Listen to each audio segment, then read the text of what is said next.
You are listening to Smart Energy Podcast, a podcast dedicated to all things from clean energy and e-mobility industry.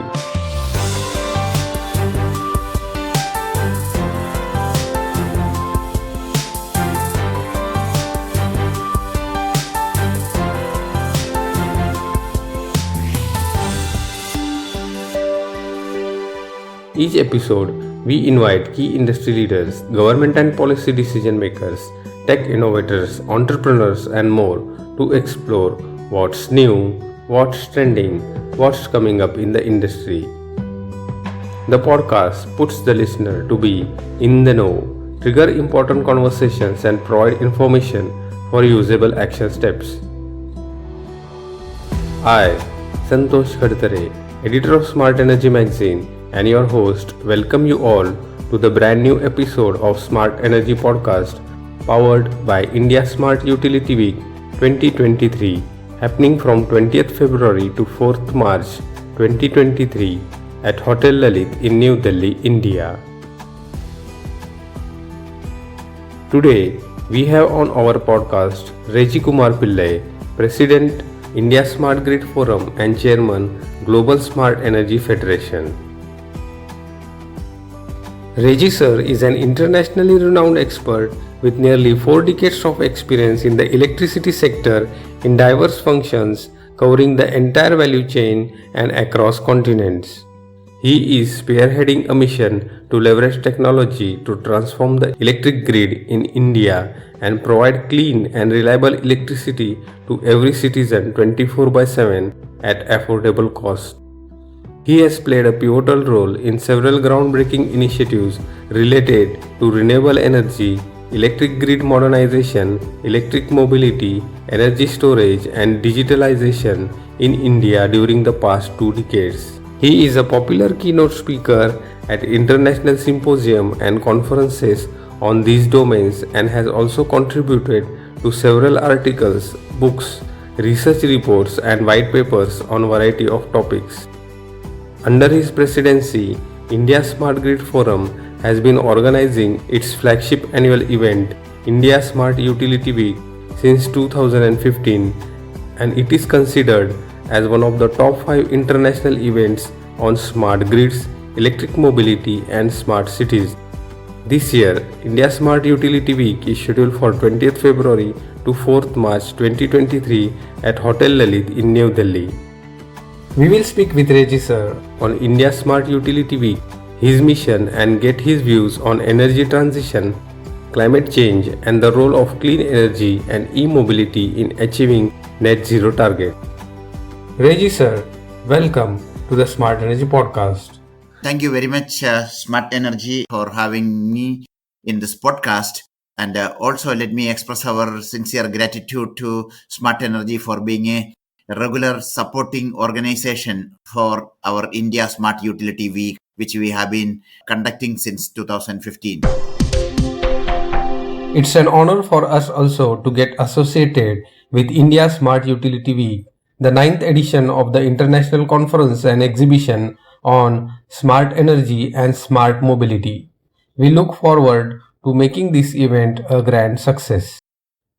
Reji sir, can you share with our listeners your views on India's ambitious goals to transform its energy landscape towards clean energy by 2030 and the lofty net zero emission targets by 2070? As you know, we are now the most populous country in the world. And although our power system is the third largest in the world with an installed capacity of over 410,000 megawatt generation capacity, our per capita consumption of electricity continues to be 1/3 of the global average, which means as a country, as we develop and progress economically, our electricity generation need to increase tremendously. The IEA, International Energy Agency, and other several institutions estimate that Indian power sector will double by 2030 and again double by 2040. So these are very big numbers. And towards net zero, many countries have set their target.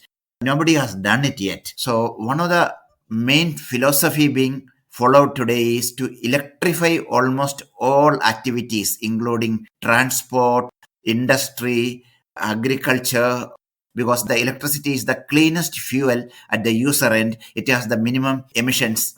So electrification is the core strategy for decarbonization of all sectors of the economy. To the extent possible, electrify and then take the electricity sector for decarbonizing it.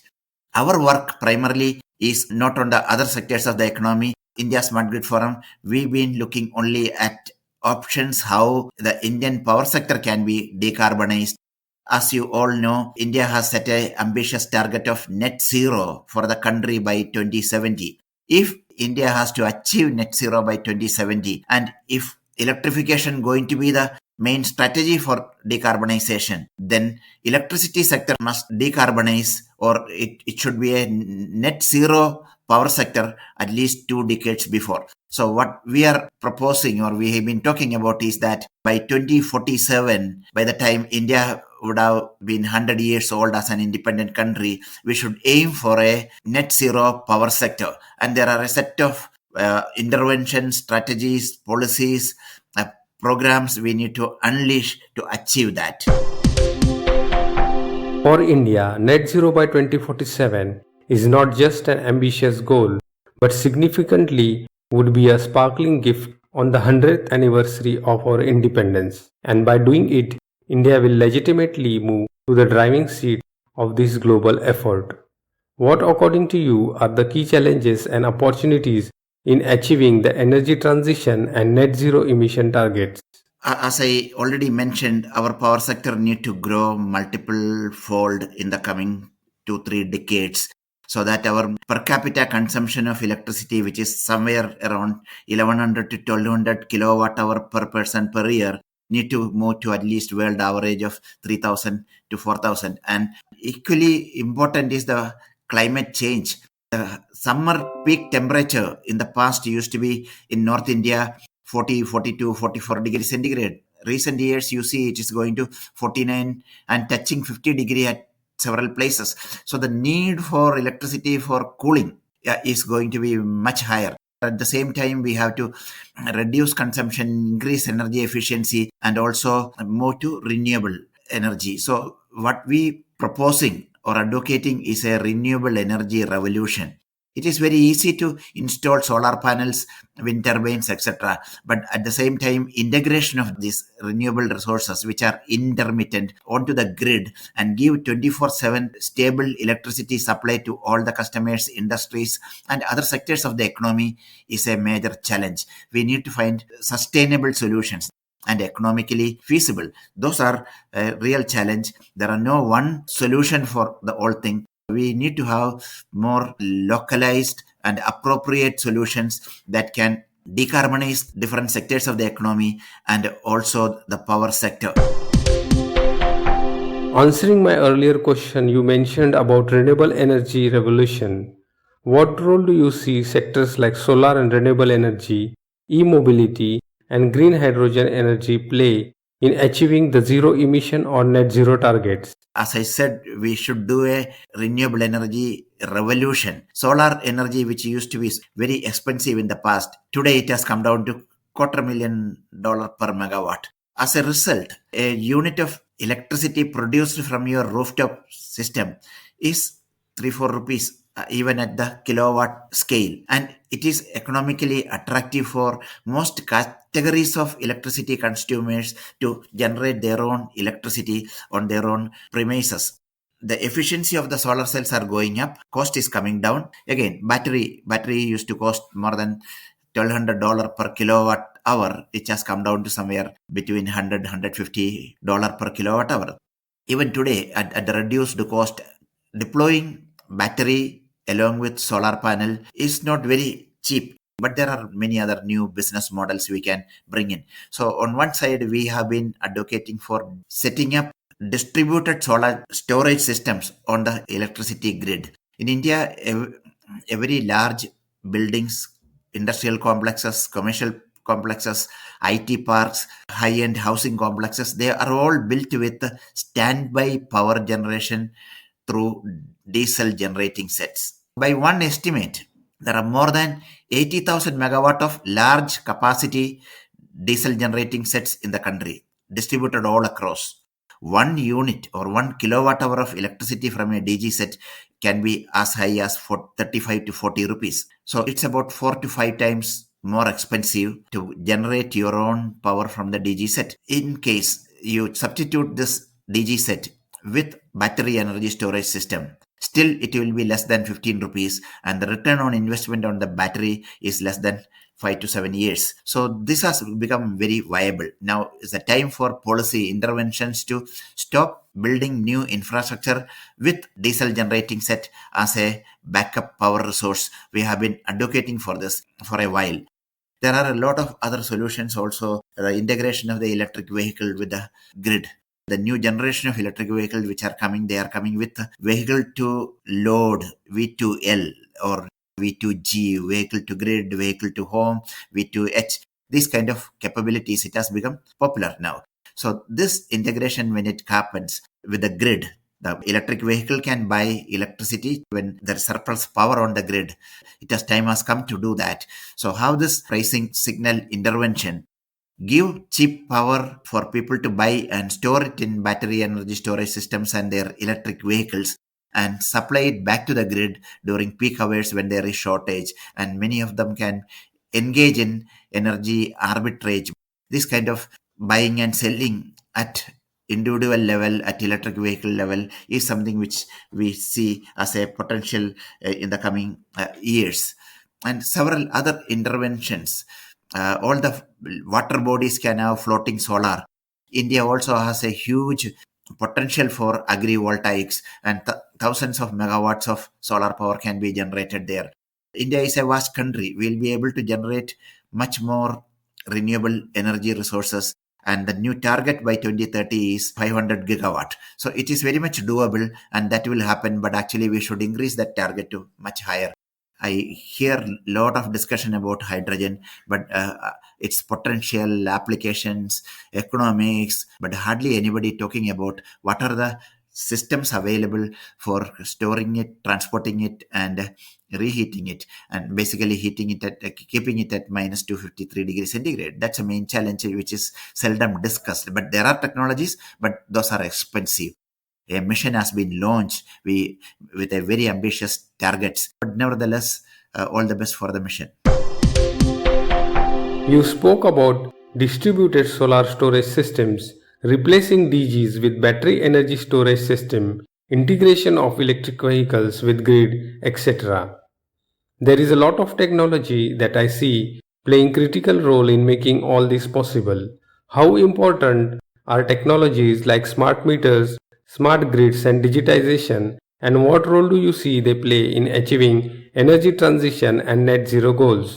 So in the past, we had big power stations, hydroelectric power station, thermal power station, nuclear power station, which the load we could increase or decrease whenever we wanted to do that. But now, in the new era of renewable energy, they are intermittent. I have no way to increase the production from a solar panel.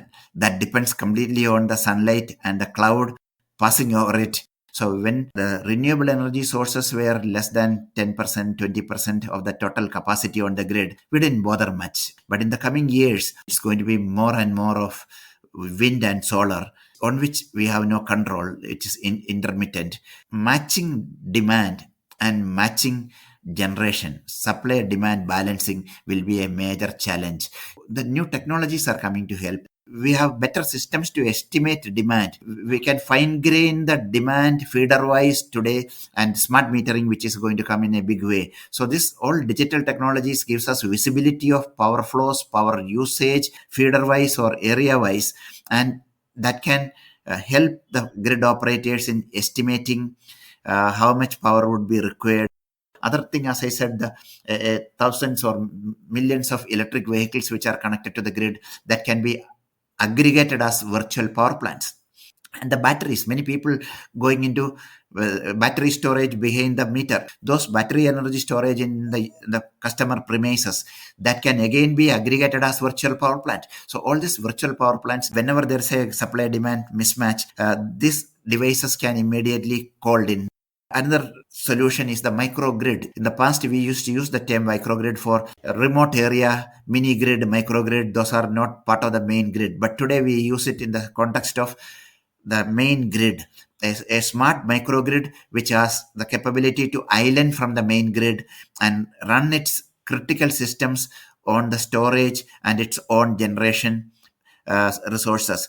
These kind of solutions, the smart microgrids, are becoming more and more popular. And at a later date, we even envisage a scenario where every appliance become intelligent and it will buy electricity from the grid and run its operations from the cheapest electricity or the cleanest electricity. So every appliance can even contract green electricity from the grid at the cheapest rate and run its own operations accordingly.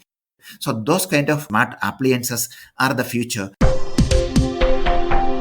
India Smart Grid Forum has always played a central role in advancement and adoption of technology.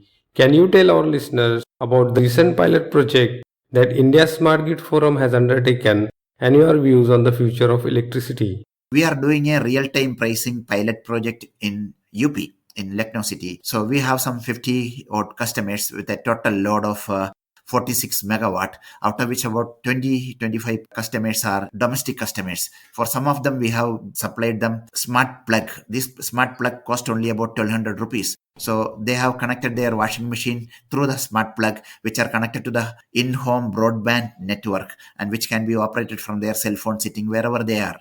Every day night we give a pricing signal, 96 blocks of the day, 15 minutes block of the day. Some blocks of 15 minutes, the price is 2 rupees less than the normal rate. At times it is 4 rupees less than the normal rate. So from 3 o'clock to 4 o'clock, when there is a 3 rupee or 4 rupee rebate on the regular electricity rate, people before going to office, they load their washing machine with cloth. They already know that 3 o'clock to 4 o'clock is the maximum rebate today. So they can turn on their washing machine sitting in the office. This is happening today in UP with the existing technology. It can become much more smarter and capable in the coming days.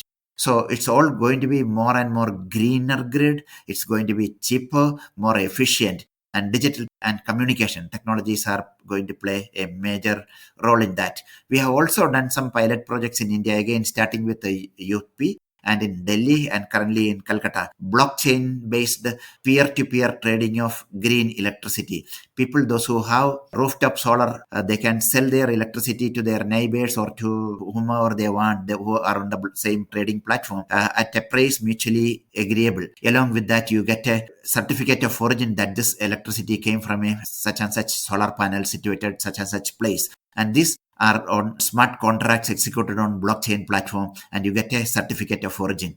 And you would have heard that there's a carbon market which is likely to be introduced in India in the second half of this year. So in the carbon market, you'll be able to trade all these green energy certificates. You take a car to a public charging station, you get an option to buy electricity to charge your car from a solar farm or a wind farm, which is green electrons, versus the regular grid power, maybe for 1 rupee, 2 rupee premium, and you get a certificate of origin, which is a mini REC, a renewable energy certificate, which you can again sell it on the carbon market as and when it emerges or matures. So the future of electricity is going to be very interesting. And next comes the drones. Today at the Republic Day parade, a passenger drone was introduced, first passenger drone, and that is urban air mobility systems, which were to take off in a big way in 2020 because of the COVID, and the last 2 years it didn't make much of progress.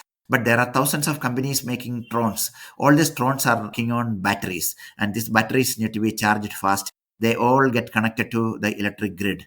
So today we have technologies to charge cars wirelessly. We have technologies to charge vehicles, electric vehicles, while they are moving on the highway. And we will soon have technologies to charge drones while they are flying. So the business of electricity is going to get more and more complex, interesting, and which will attract the best talent available in the world. Now coming to the India Smart Utility Week that is happening from 20th February to 4th March 2023 at Hotel Lalit in New Delhi. Can you tell our listeners about what they can expect from the event in terms of the theme agenda, and the topics that are going to be deliberated during the 5 days of the program. This is a very big event. It is considered to be one of the 5 top events in the world on smart energy and electric mobility. We have been focusing on bringing the best technologies from around the world, and the topmost experts come and speak. Our agenda and the topics which we discuss in India Smart Utility Week, or ISUW, is 3 to 5 years ahead of what you hear in other conferences around the world. Top researchers and experts from around the world come and speak.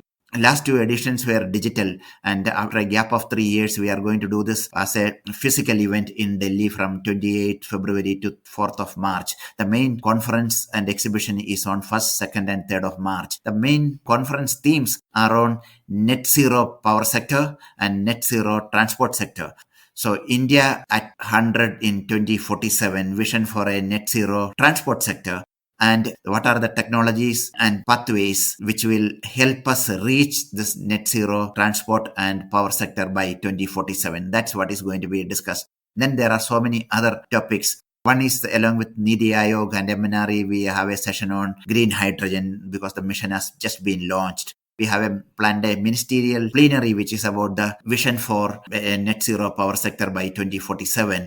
And a circular economy which will support that. So that ministerial session is planned on 1st of March. We also, in the recent past, in our annual event, India Smart Utility Week, we've been talking about a host of new technologies such as electric cooking. We've been promoting electric cooking. We've been promoting drones, the unmanned aircraft systems, which again require electricity for charging. We've also been doing bilateral workshop. The 12th edition of EU-India Smart Grid Workshop will be conducted as part of this on the sidelines. We'll be doing another with the US-India Smart Grid Workshop, which is also running for the last 10 years. So the 10th edition will be conducted as part of ISUW. Last year, we started a series of India-Germany Smart Grid Workshop. The 2nd edition will happen this year. And we have special sessions on women and their contribution in just transition. This again, we had started 3-4 years ago. So the next edition will happen here. We have support from IEA. We have support from different international agencies in that. And we will be also conducting some of the sessions on the digital technologies, how digital technology is going to help in integration of distributed generation resources which are connected to the low voltage grid. And it's a very detailed, complex agenda over 4 days. Another idea which we mooted in 2019 is about interconnection of regional grids. We have a South Asia regional grid. We are connected to Bhutan, Nepal, Bangladesh, and we are doing energy trade with these 4 countries amongst us.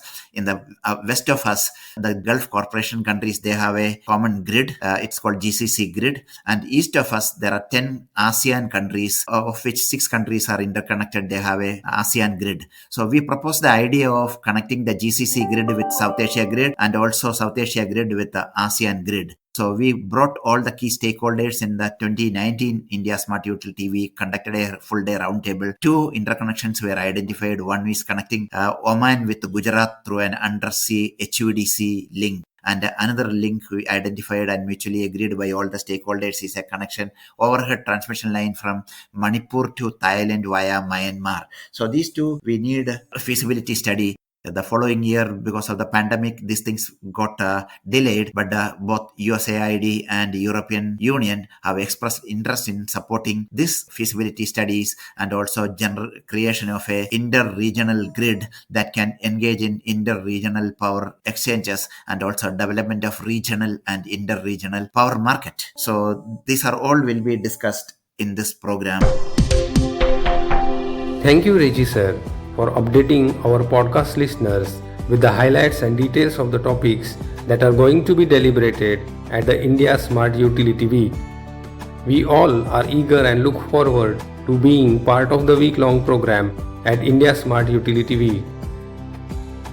For the information of all the podcast listeners, Smart Energy Magazine is a media partner to the India Smart Utility Week, the 9th International Conference and Exhibition on Smart Energy and Smart Mobility that is going to take place from 20th Feb to 4th March 2023 at Hotel Lalit in New Delhi. Smart Energy and other media partners of us are welcome to come and cover various parallel sessions which will take place from 28th February to 3rd of March. Thank you very much. Reji sir, it was fantastic speaking with you. We appreciate your time for joining us on the podcast and look forward to meeting you at the India Smart Utility Week that is going to happen from 20th February to 4th March 2023 at Hotel Lalit in New Delhi. Here we come to the end of this insightful episode of Smart Energy Podcast. We invite all our listeners to get involved and join in the conversation. If you have any questions or want more information on the India Smart Utility Week, drop a mail to me on santosh.smartenergy@gmail.com and we will help you with all the information that is available with us, or will connect you with the right person to guide you on your query. So don't hesitate to drop a mail. We look forward to meeting you in person at the India Smart Utility Week in New Delhi. And the most important, if you like the podcast, don't forget to click on the subscribe button and share it with your industry colleagues. Thank you for tuning.